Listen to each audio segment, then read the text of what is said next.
Ladies and gentlemen, your hosts, Michael Wilkes,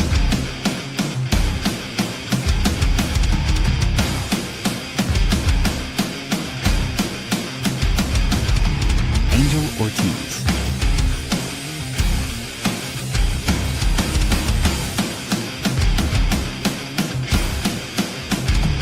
Dr. Chad,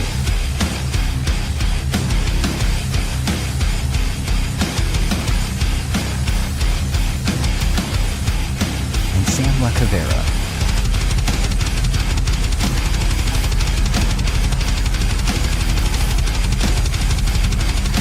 Go check out beardedbrowns.com and be sure to like, follow, and subscribe.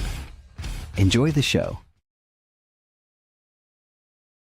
Everybody, like I said, in the open, I've got Angel Ortiz joining me from the Bearded Browns podcast and the Typical Browns Fan podcast. Angel, how you doing this week, man? Good. Trying to stay warm. 0 Cool, degree no temperature is killing my old body, but we trying to survive, man. Just dreading going outside. Just simple things. Going to grocery store is a pain in the butt when you have. Yeah, no kidding. You look out and it's like this beautiful landscape with all the snow and the sun's out and it looks, oh, it's got to be a nice day out there. No, it's freezing. It will shock you to the core walking outside right now. It's brutal. But Angel, like I said, is here to join me, talk about everything going on with this Browns head coaching search, the Todd Monken hire. We've got some news about staff members that Monken is bringing over from Baltimore to Cleveland. And we've got some Shedeur Sanders connections in here with Todd Monken that we want to discuss with you guys today as well. So, Angel, let me just get your opinion first. When the news dropped about Todd Monken being the new head coach of the Cleveland Browns, what was your initial reaction versus how do you feel about it now, like 3 days removed? Initial reaction, I was dumbfounded and shocked. Okay. Because I'm on our podcast on the Bearded Browns, we were saying, I probably like everybody else. Todd Monken is like just a fixture, just a random name thrown in there. And I discounted him to his, I felt bad about it, but because of, his age or whatever, I didn't think highly of it. But now, when I actually look back and started reading up on them, seeing videos that are automatically resurfacing now. I didn't see these videos of him talking before. Now they're just miraculously appearing out of nowhere. Shout out to his PR guys. But no kidding. Yeah, I'm like, holy crap, how did I not see this before? Because that would have enticed my opinion of him. The way he communicates, the way he's tough and rugged that he is. I'm like, I would have gave him more, like, as a fan, like, points toward him, and maybe I would have been seeing it a little more, the connection more. But now, to be honest with you, I'm excited to see what he's going to bring. He's very analytical. I didn't realize that. Then again, I should have, because we talked about Baltimore being the second analytical-driven organization behind us. So I should have connected the dots there. But we're going to see how well he develops this offense, because the last 2.5 years, we've experienced horrible output. No kidding. I'm definitely more excited than I was when the news first came out, because I was like you, like, what? Todd Monken? Are you like? I didn't even think that was a serious candidate. I really didn't. And me too. Apparently, it was very serious. And I'm trying to be different with this coaching search than I was with things like Ken Dorsey, because I didn't like the hire. And then I did all my reading and research about him and looked into his past and said, okay, never mind. I've convinced myself this is a good move. And just completely left my priors aside. I don't want to leave my priors aside on this one, because there's still the fact that he had, I think, 11 years in the NFL, 26 years, I believe, in college football. And throughout all that time, 36 years coaching football, he only had one head coaching gig, and that was at Southern Miss. So I'm still going to be skeptical that this guy is 60 years old, never gotten a head coaching opportunity at the NFL level until now. But I'm definitely excited to see what he can do with the offense compared to what Kevin Stefanski was doing, because we talked about it. You and I have had these conversations. Was not impressed one bit with the offense that Kevin Stefanski was running here, especially after that first couple of years. It just got stale, got old. There was no adaptability, no versatility. He didn't change anything. And this sounds like Monken's going to be the complete opposite.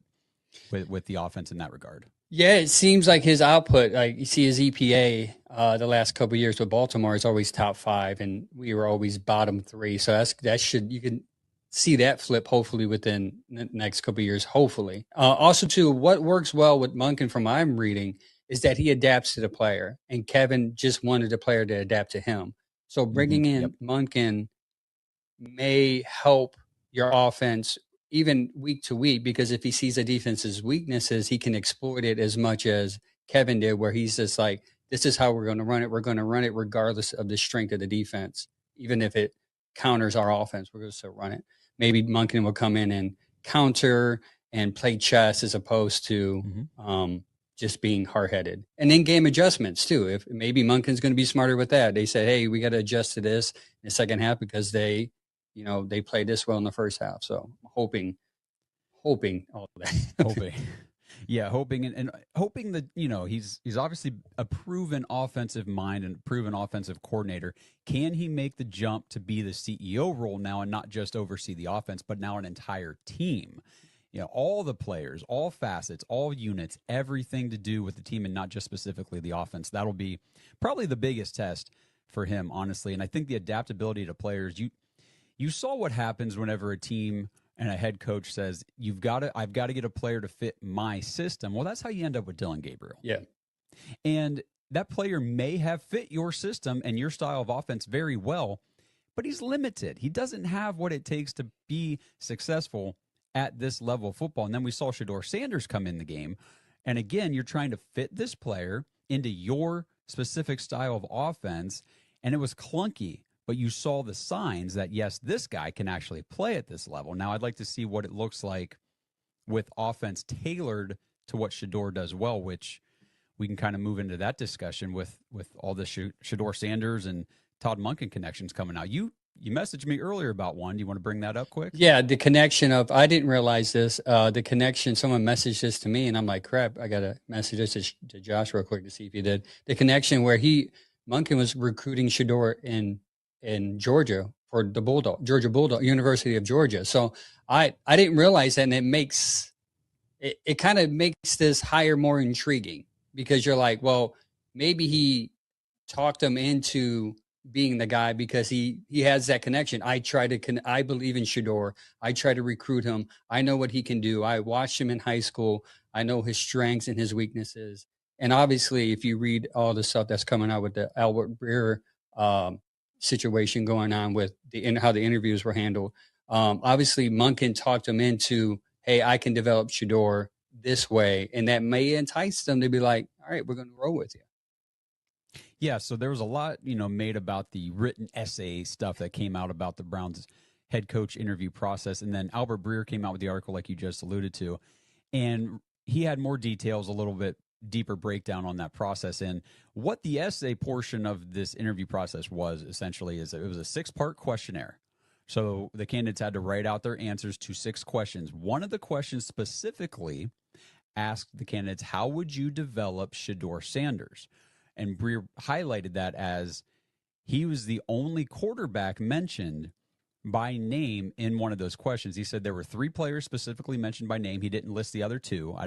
I'm guessing Myles Garrett was probably one of them. And you have to do who knows who the third one was, but one of them was Shedeur Sanders. He said, now, obviously, all the discussions, had parts and pieces tailored to, talking about Dylan Gabriel and Deshaun Watson and Shedeur Sanders, but Sanders was the only one mentioned by name in that essay questionnaire part of the interview process, which was interesting. And then you messaged me and say, hey, he was trying to recruit him when he was the OC at Georgia. He was trying to get him to come to Georgia.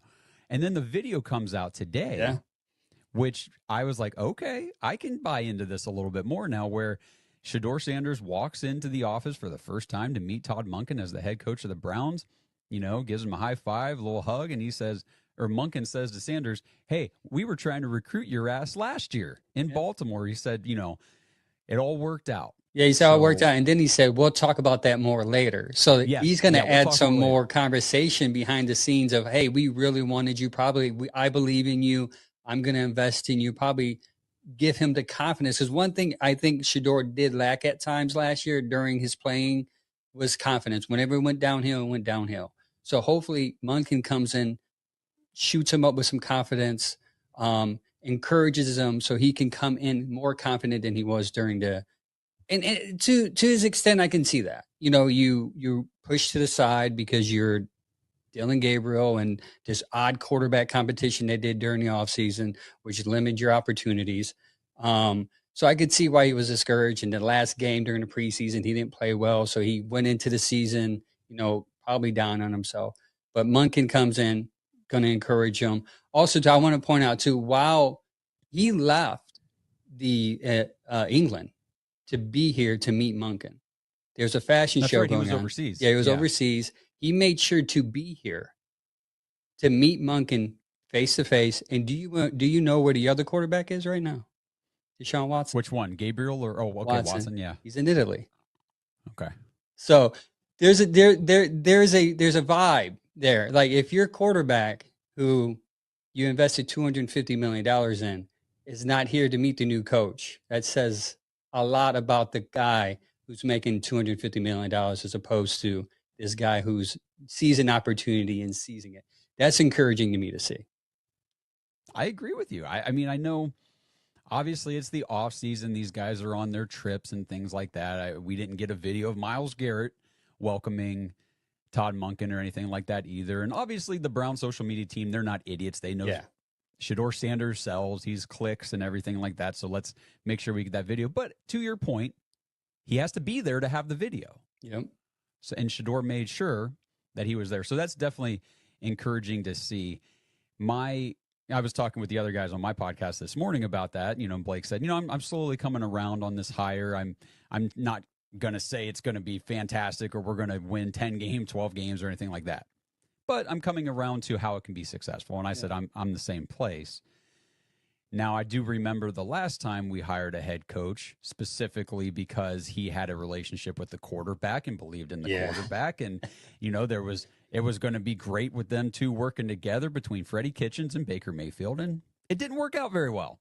So the seasoned Browns fan in me is like, I'm cautiously optimistic, but I know I've seen how this can go bad. So I'm not just going to discard my scars. I know how this goes sometimes. Yeah, Freddie Kitchens. Yeah, that's a horrible. Yeah, now you brought up PTSD for me for a second. Yeah, I know. That was a horrible year. Miles beating up Mason Rudolph with the helmet, and then him wearing the Pittsburgh Started shirt in the theater, and that made news. That was just a horrible year.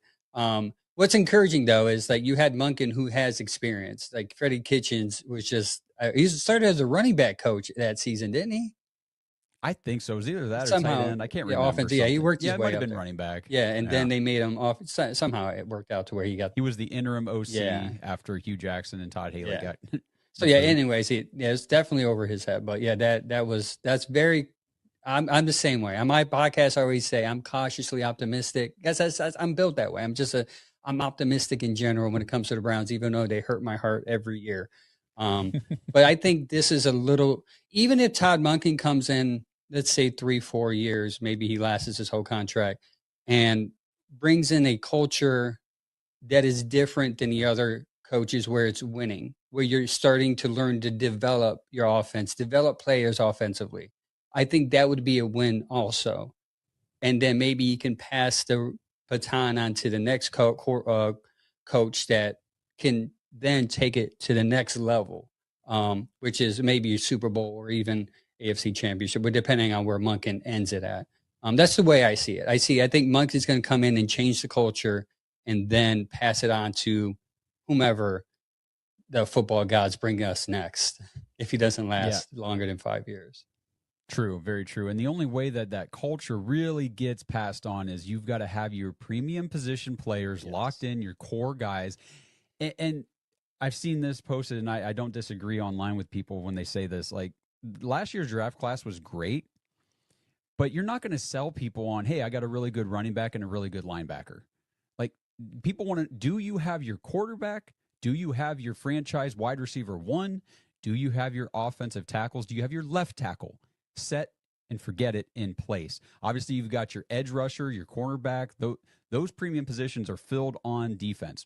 You have none right now on offense, but we're hoping Shedeur Sanders takes that next level jump under Todd Monken, which at least at least we know we've got confirmation that Monken likes him, believes in him, and is ready to work with him, which, I never really bought into all the Kevin was sabotaging Shador stuff, but it was also very apparent to me that he wasn't making him a priority over Dylan Gabriel, at least for the first part of the year, which again goes back to that was his guy. He wanted Dylan Gabriel, and he tried to shove that in there and make it work. It didn't.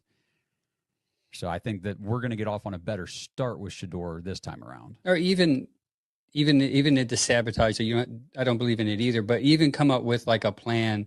His weaknesses, his strengths. Like, why are we trying to fit a square in a round hole here? And I think that was always Kevin's weakness. Is that I'm a Kevin fan. I like him. I think he might do well in Atlanta because I think that fits him. But I think Shador, and I think it's probably why the owner and the GM got upset or frustrated with Kevin, is because he always try to mold the quarterback into him as opposed to being versatile and letting the quarterback adjusting to what the quarterback's strengths were. Yeah, I agree with you 100%. There was either way, I know that there were people that were upset about this hire, and then obviously the fact that we're going to lose, it seems, Jim Schwartz in this whole debacle, even though that was like the priority of the whole coaching search was keeping him. We're going to lose him anyway. And people will say, well, we should have just kept Kevin. If this is how it was going to go, we should have just, this is worse than having Kevin. I don't agree with that because I was ready to move on no matter what. It didn't matter to me who we ended up replacing him with. It was just time to go. It was time for something new. And I'm going to obviously give this a chance. I did a show the other day where I said, I can see how this goes well for the Browns. I can see the path where it goes poorly for the Browns. So I just want to keep both sides in mind as we move forward. Yeah, I agree. And I mean, were you big on Jim staying? Like, did you think Schwartz had to stay? No, okay, absolutely not. My big thing during the season, whenever I wanted Kevin gone, was I wanted a full cleanse. I was like, just get rid of everybody. This team is sunk back into a losing culture. Anybody who's a part of it's got to go. Just get rid of them. Yeah, we were the same way on our podcast. Like, it was like people would argue like you need to keep him, promote him as head coach, and then you come up with like, well, when he did in Detroit as a head coach, he didn't call plays. He was just a head coach, and he had a defensive coordinator. He didn't do well there, and his strong suit is calling plays and being a defensive coordinator. You're taking his strength away from him, and most likely he's going to hire a defensive coordinator that's going to take away his strength. And that was concerning to me, let alone other issues that he had even as a defensive coordinator. Yeah, for sure. I mean, don't get me wrong. The defense was awesome to watch with Jim Schwartz. It was great. It was much better than it ever was, obviously, under Joe Woods. And it was pretty much solid all the time at home. You get on the road, different story. How about the Titans coming in here and dropping 31 on us? People forget about that, by the way. I have to remind people, do you know that Tennessee came in with a rookie quarterback and they ran for like 100, close to 200 yards on your defense? Yeah. Worst offense in the league this year. Worse than the Browns. Yeah, and they rush almost 200 yards on you. Yeah, freaking Cam Ward looked like a first-round pick, actually, So, so I mean, he balled on you. And to the credit of that, like, your offense actually did a lot of scoring. They scored 29 points that game, too. I mean, Shador looked pretty decent to a losing cause because your defense looked horrible.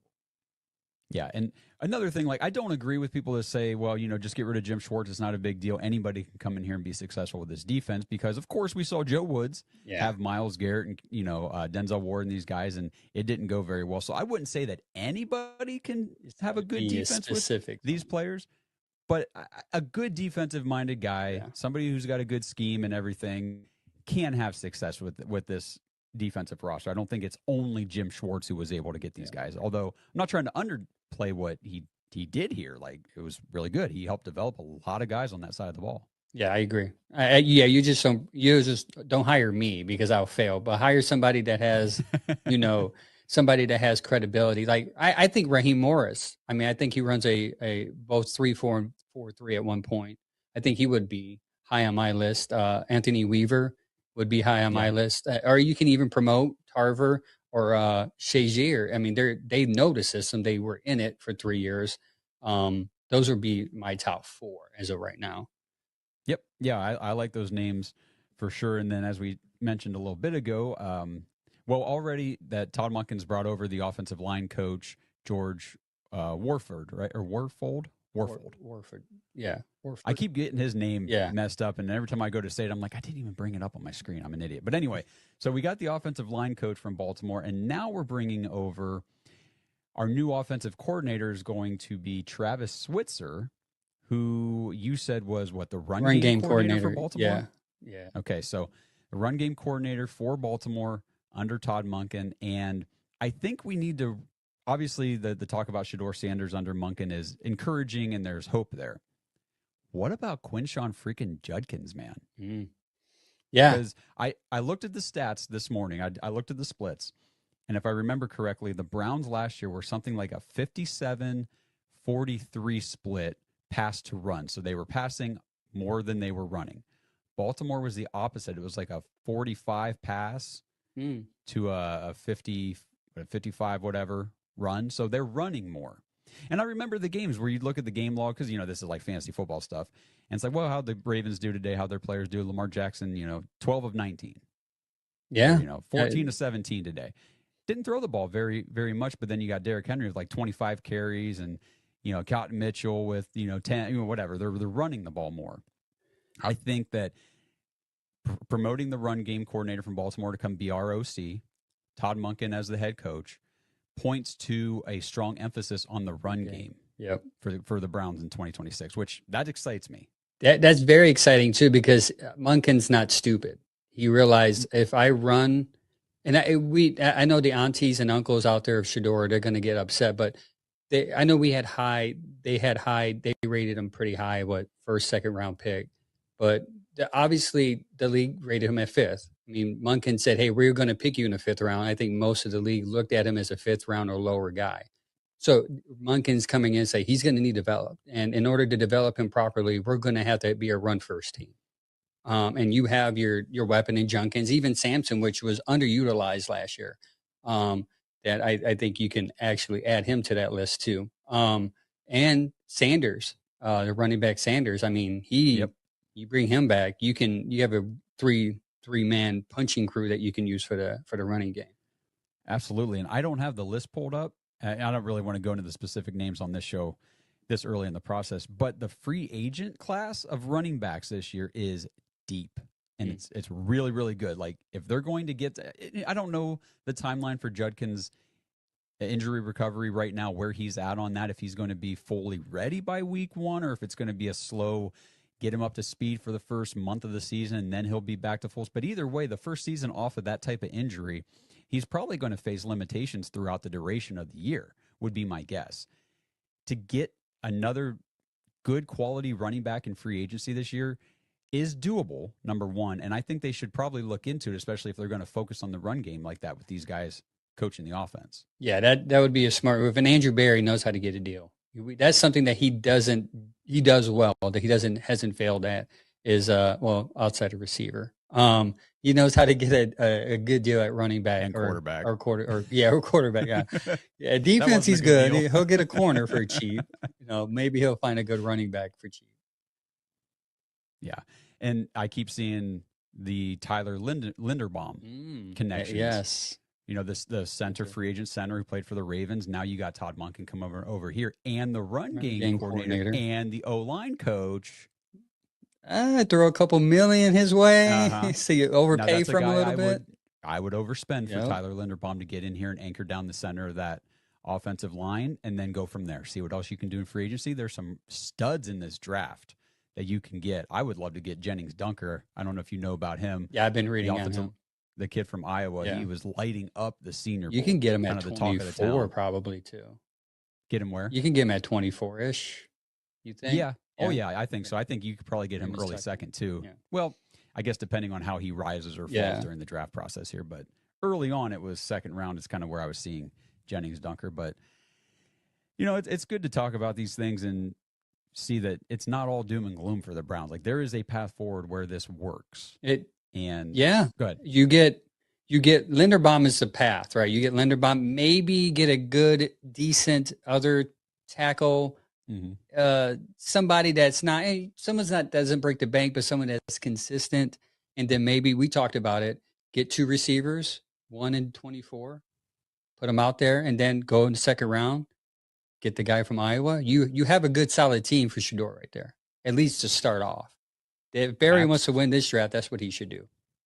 Yeah, and early on, I was more convinced that it would be a good idea to take 2 receivers in the first round. As I'm starting to go through the wide receiver prospects and where they're currently projected to go in the draft and that kind of stuff, this draft doesn't really have like the top end elite receiver prospects like your Malik Neighbors or your Jamar Chase. There's nobody like that, but it's a deep class.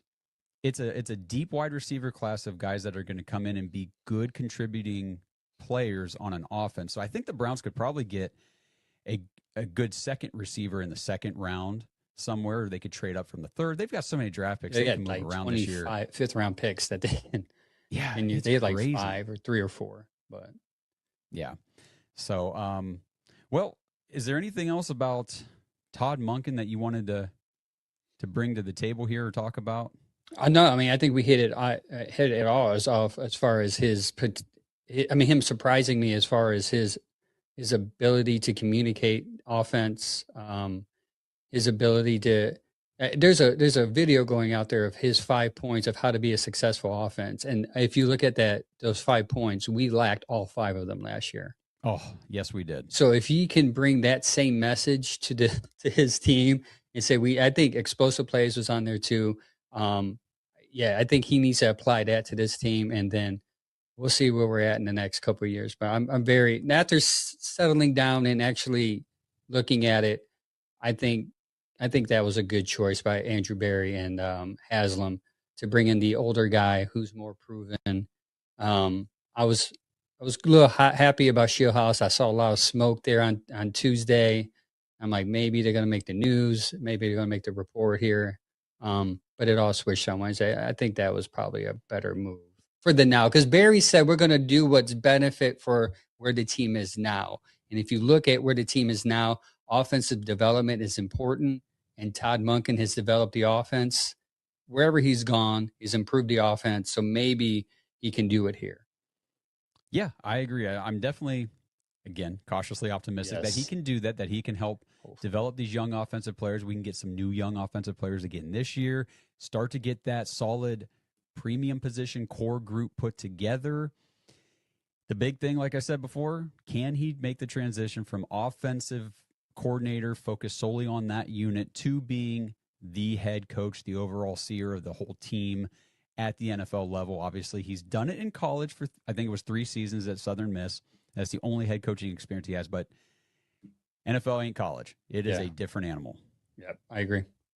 So, all right, Angel, well, I appreciate you joining me here today, and hopefully we'll have you back on here as the offseason continues. We'll talk draft stuff or whatever else we can fit onto these episodes. Yep. No, thanks for the invite. Love coming out. Appreciate it.